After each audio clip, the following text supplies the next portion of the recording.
移動平均線 MA 點樣睇？點解你明明睇住黃金交叉買都會輸？因為 MA 並唔係一個買入信號，而係技術指標，佢可以用嚟睇大局，但係就唔係一盞叫你幾時買同埋幾時賣嘅信號燈。咩係技術指標？指標係用嚟話俾你聽而家到底係咩天氣。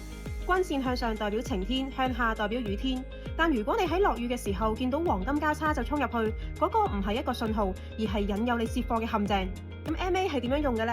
第一，睇斜率，條線要45度角去上斜先係真趨勢，平衡發展嘅話，你就可以熄機休息下先啦。第二，睇乖離率 ，MA 就好似一條橡筋咁樣，股價離條線太遠，千祈唔好高追，因為佢一定會回拉。最穩陣嘅買入點係等股價回踩均線又唔跌穿，呢個先係大戶守住嘅護城河。而最正嘅形態咧就係叫做多頭排列，股價喺最上，短中長期均線由上而下排隊，呢個代表成個 market 嘅人都賺緊錢，係最順風嘅送錢浪。仲想睇邊個指標呢？